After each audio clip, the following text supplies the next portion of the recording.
All right, y'all, welcome back. It's Anti-War Radio.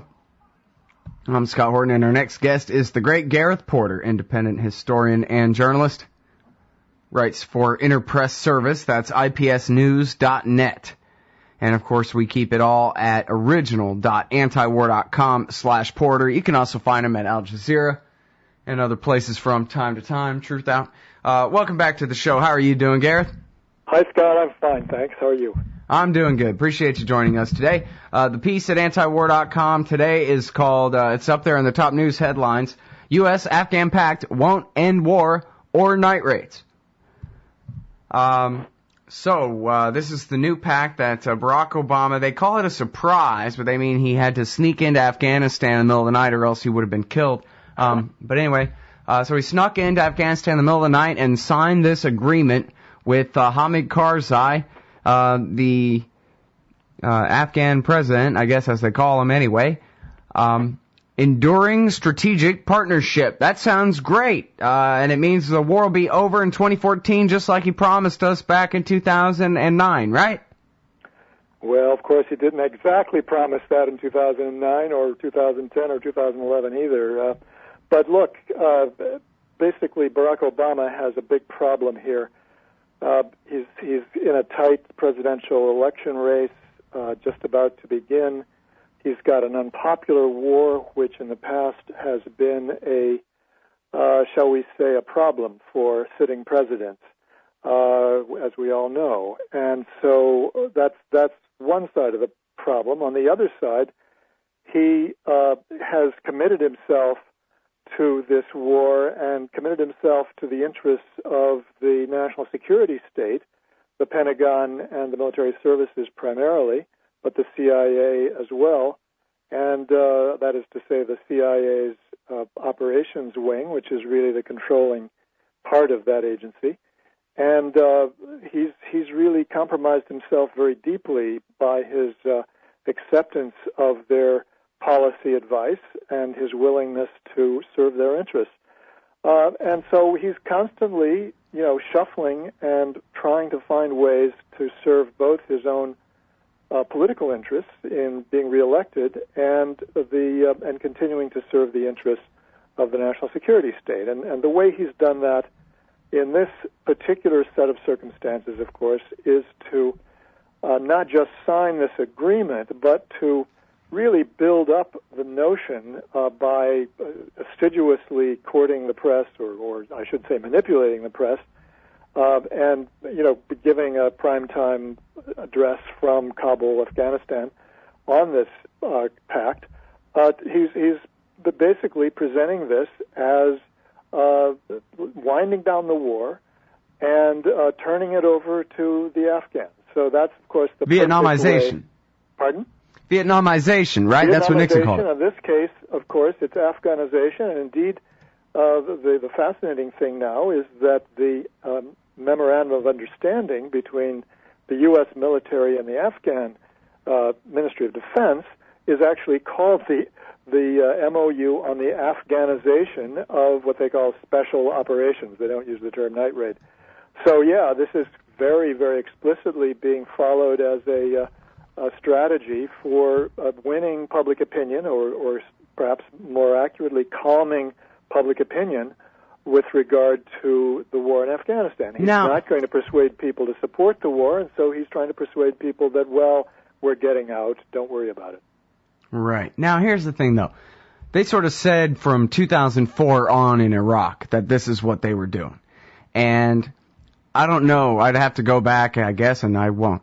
But I'd have to go back and see when it was I finally got it through my thick skull that even though it's taking a long time, this actually is going to work. Because when they mean Iraqiization, all they really mean is Badr Brigade and Mahdi Armyization. And once they're done taking Baghdad, they will be the government of Iraq, whether the Sunni Triangle types like it or not.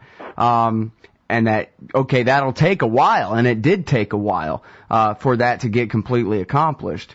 But at least it became an attainable goal of the U.S. military, some point in 2006 or 7 or something.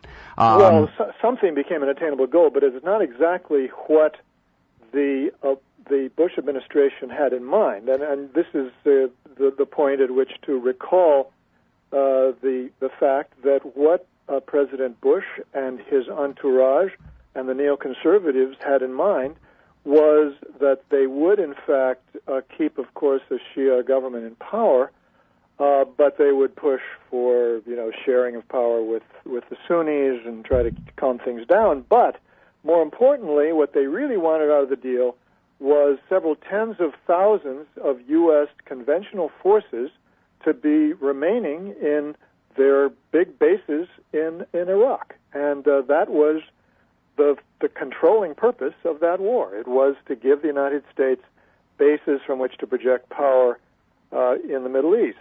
And, of course, that's precisely what didn't happen, and that represents the fundamental defeat of the Bush administration and the neoconservative strategy.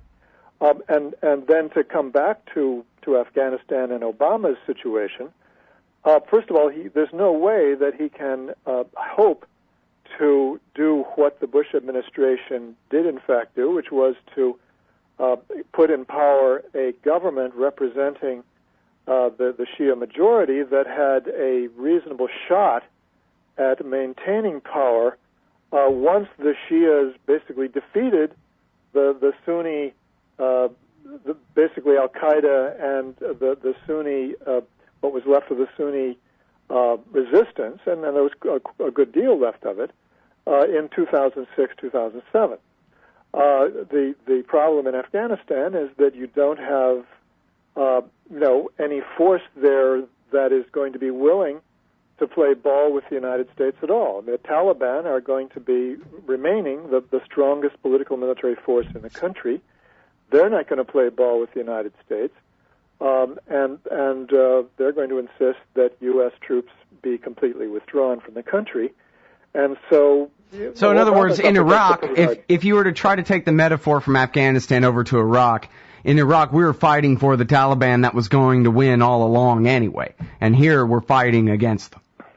That's partly true. I mean, in the sense that if you're talking about the Taliban in Iraq, meaning both Sunni and Shia, because I know you referred earlier to the Shia forces who would in fact get into power under the United States, so I think that's correct. But of course, the Sunni resistance never did cash in on the U.S.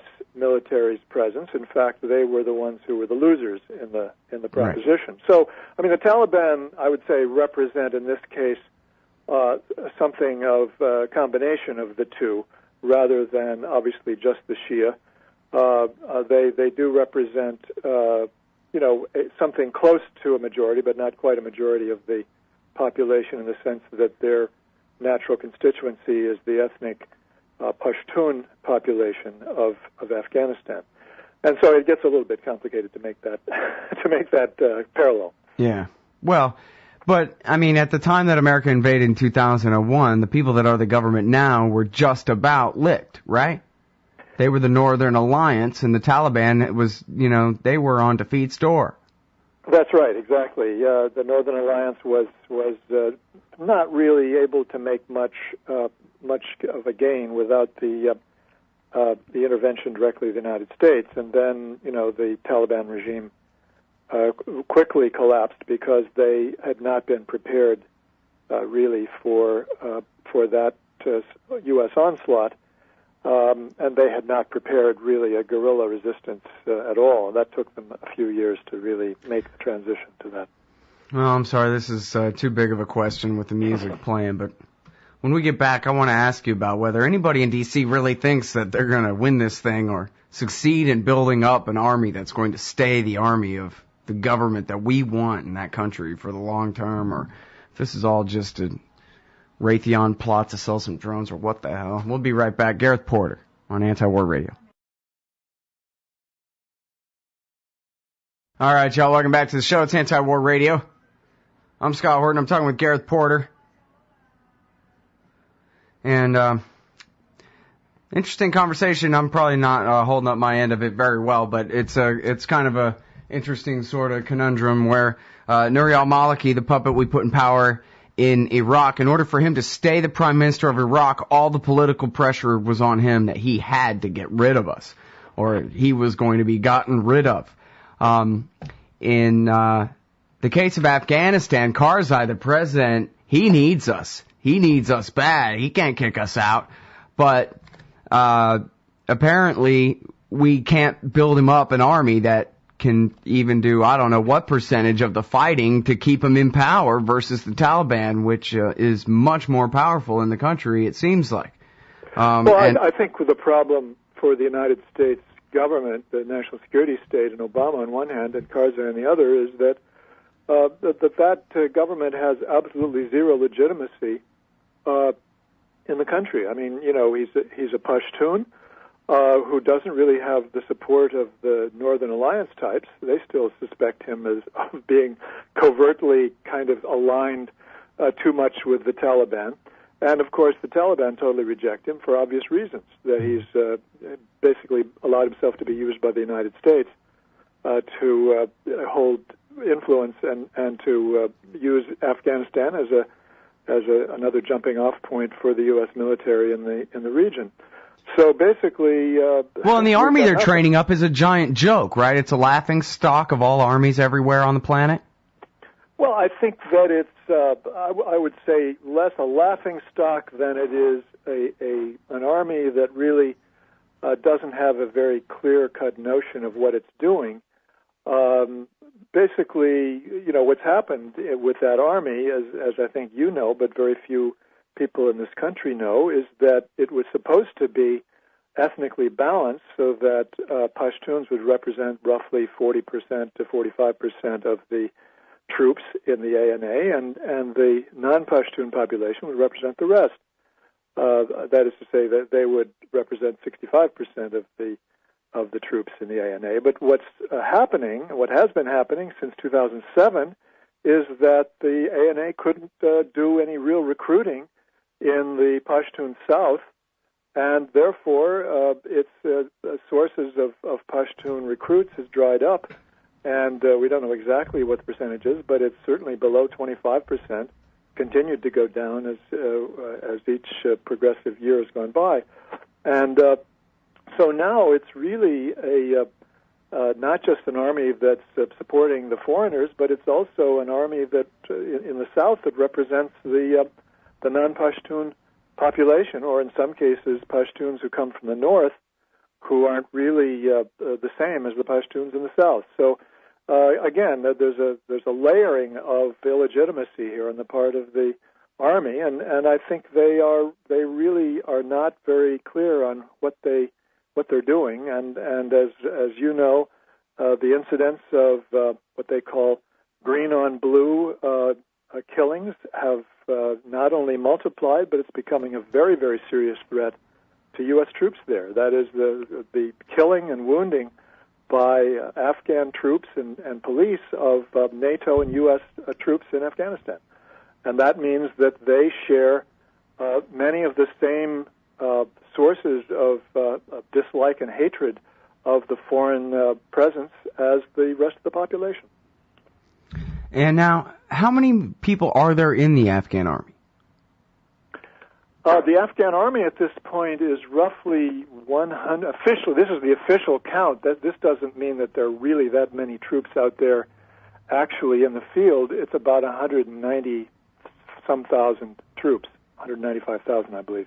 That's the official count. But they have some incredibly high turnover rate where a lot of guys just go to get some boots and a rifle and then leave again, kind of thing. It's a very high turnover rate, and that is not contrary to the hopes and dreams of the Obama administration. That problem is not being settled. It's not being solved. In fact, it is a real crisis that is being openly admitted in the most recent Pentagon report on the war in Afghanistan.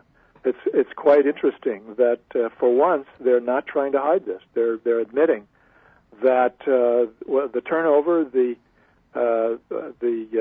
number of troops who've just disappeared from the rolls has continued to remain too high. They've not been able to meet their goals to reduce that below the level of, I believe it's 2%, not 2,000, 2% of the total each month, and therefore they're very much afraid that the costs of trying to train the number of new recruits that they have to bring in is going to be so high that the government won't be able to afford it.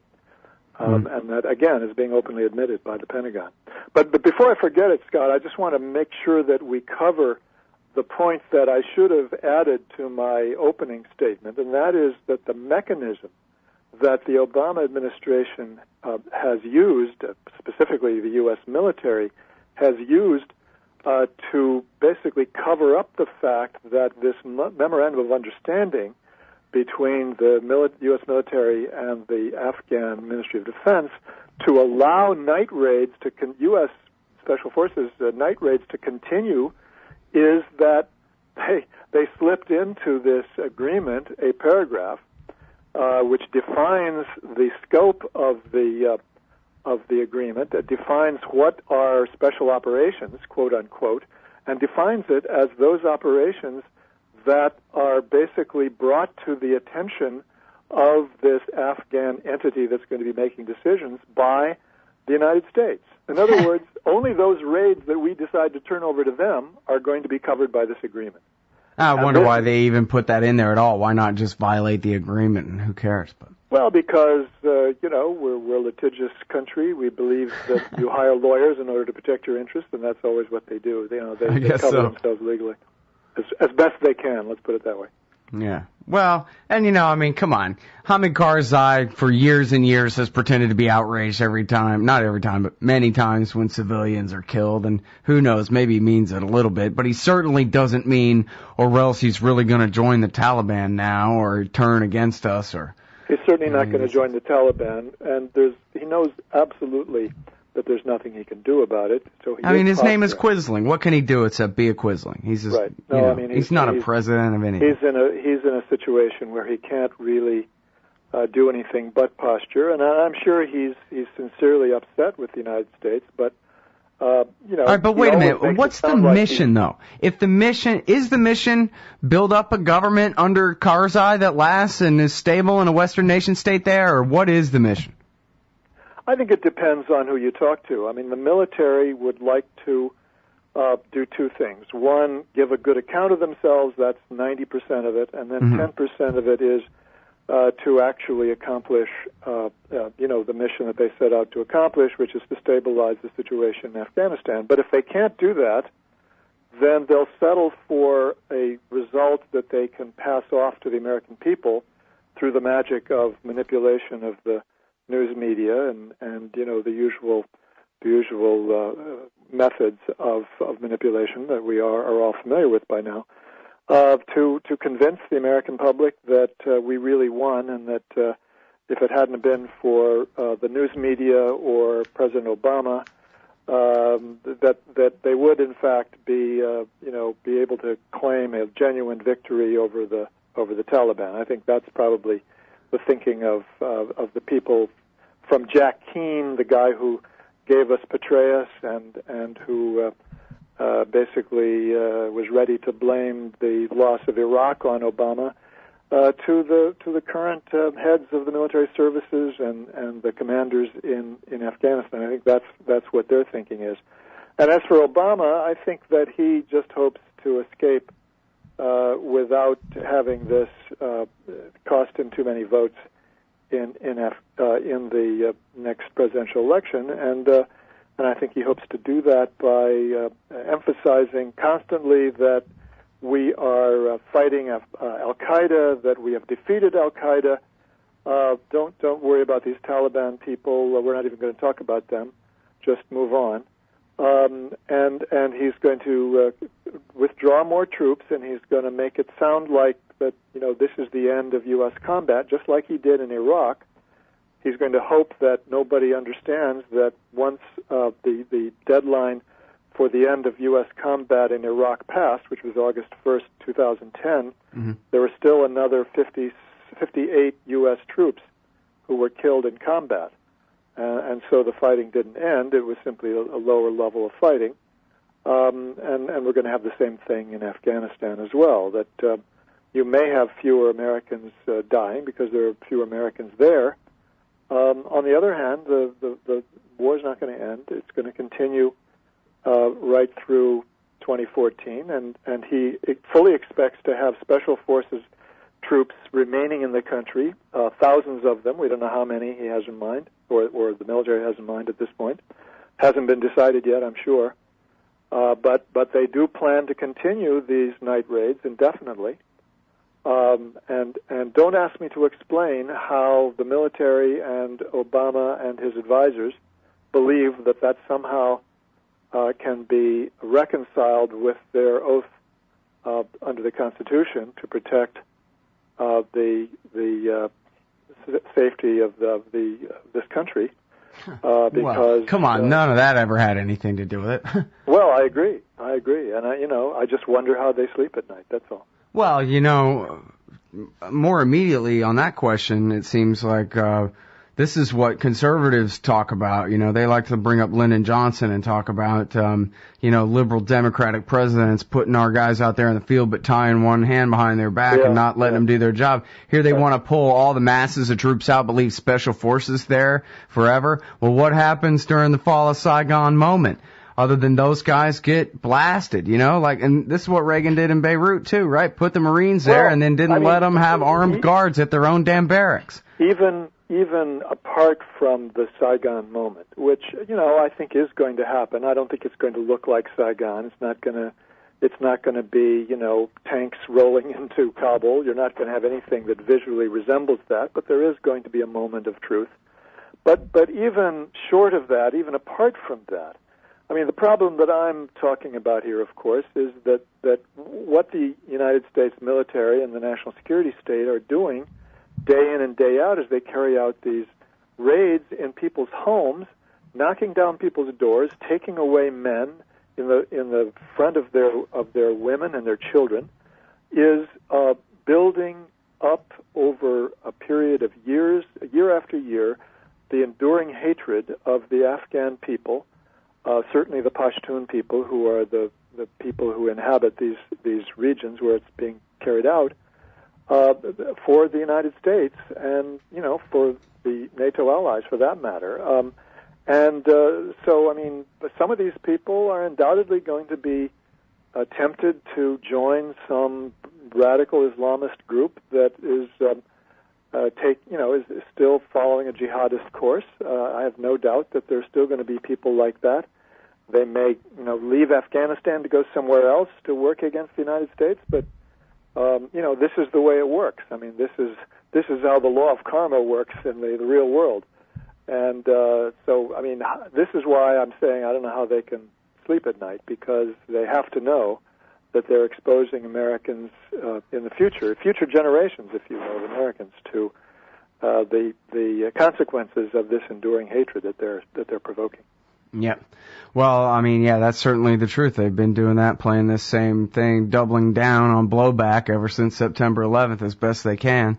But, all I was saying about the fall of Saigon moment thing there was if they're really talking about withdrawing the Army and the Marine Corps and just leaving the Joint Special Operations Command, even a few thousand of them, a few thousand troops probably isn't enough to keep Kabul from the Taliban, is it? No, it's not. It's not going to do that by any means. It's not going to be enough.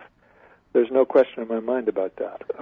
So that's really what I was getting to about the mission is, do they plan on staying to 2024 and fighting forever? Whatever, if they say special forces, we'll assume that they're going to, that they mean force protection and a giant base for them and everything else too. But well, I think it's safe to say, Scott, that nobody in the national security state has any notion of what might happen in 2024 or any outlying year, beyond 2013, 2014. I think that they are completely unable to think in terms of anything that long term, for obvious reasons. I mean, they're worried about whether they're going to get enough money to avoid having to dismantle the national security state as they've known it in the next year or two. I mean, they're facing budgetary Armageddon, as my friend Doug McGregor says. in the military budget. It's very likely that it's going to be cut dramatically. I mean, drastically. So, did Ron Paul win something? No. I think that this is regardless of who wins. It's regardless of which party is in power. They're not going to be able to continue this. They got this great bookkeeping trick. They just create debt and then sell it to the Federal Reserve. That buys it with new money.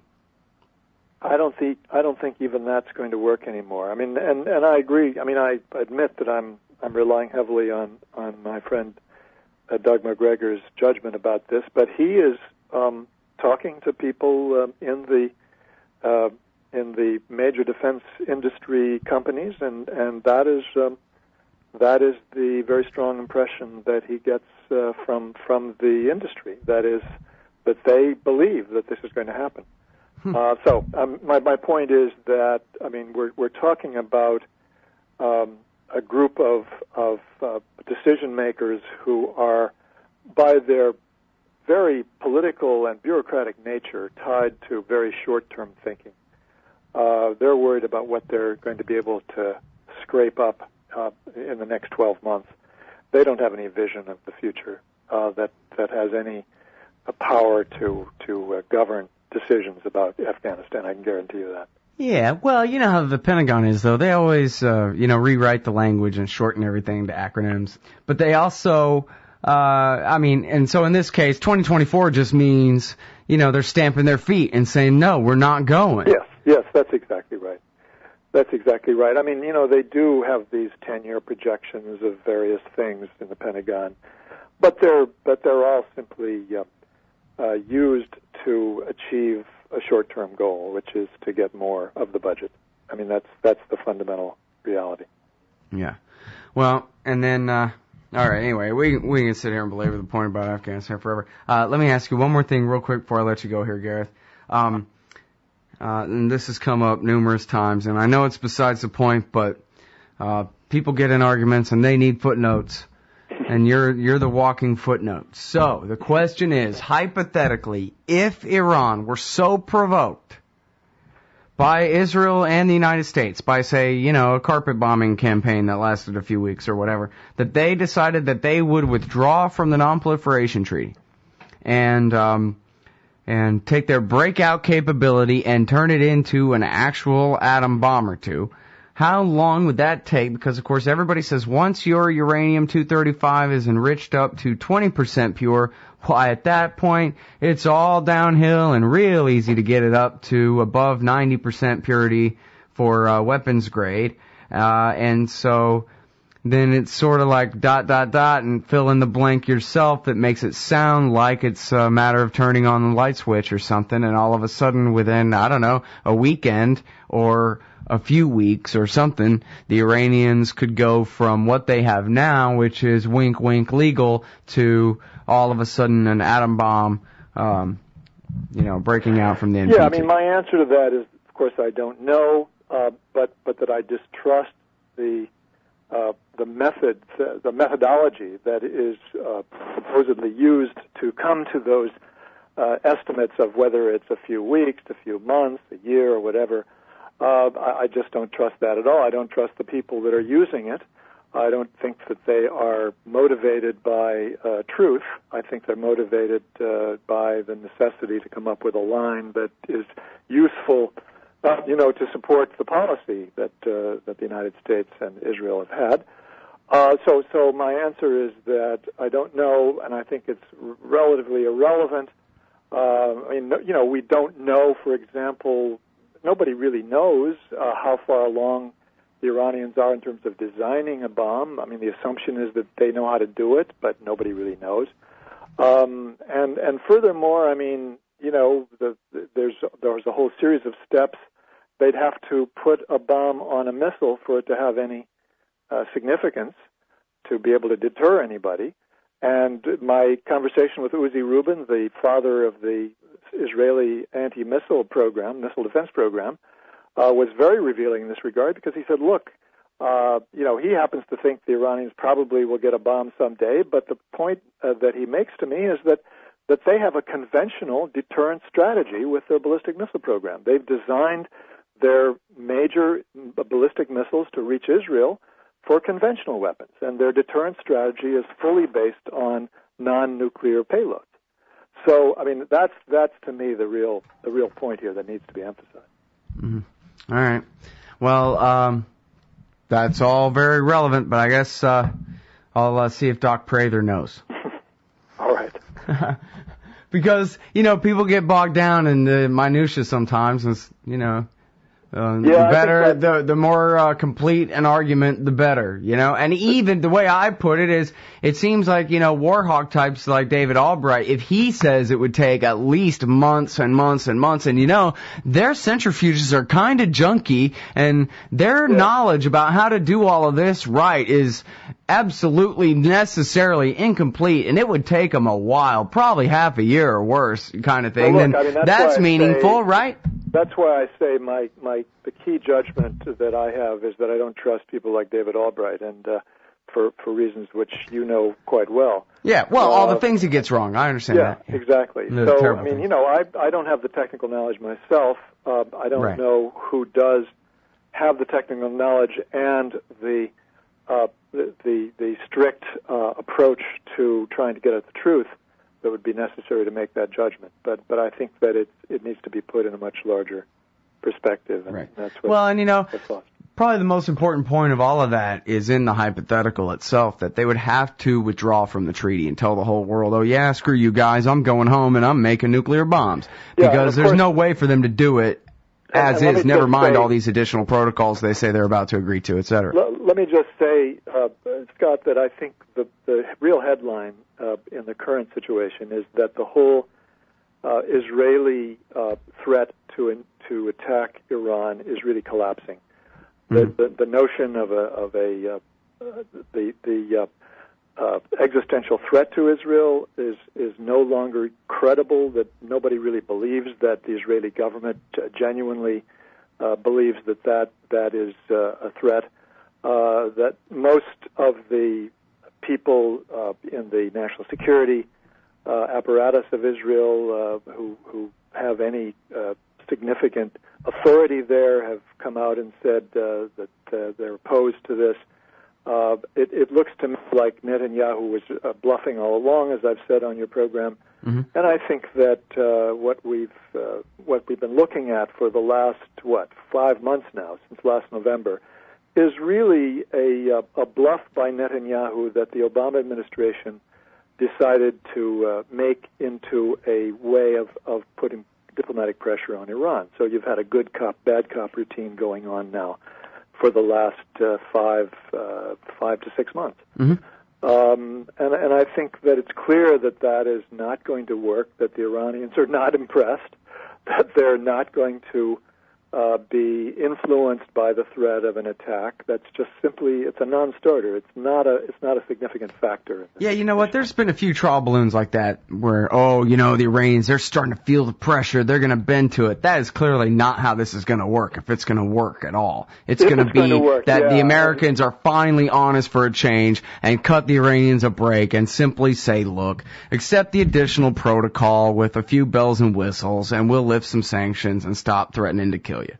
That's the deal. It's as obvious as can be. That's the big question. Will they agree to lift sanctions? I think that's, at this moment, the thing that is the deal breaker.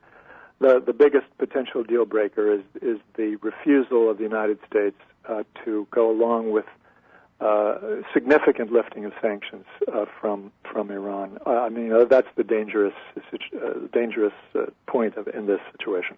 Yeah. Well, if only there was a faction in domestic American politics that cared about this. That would help. That would help a lot, yes. If we had any political force of a magnitude that could make a difference, yes. Yeah, well, we got the Paulians. We do. Anyway, for what it's worth. All right, well, thanks very much, Gareth. I've already kept you way over time. I appreciate your time, as always. Thanks for having me on the show again, Scott. All right, talk to you soon. The great Gareth Porter, everybody. IPSnews.net and original.antiwar.com/Porter.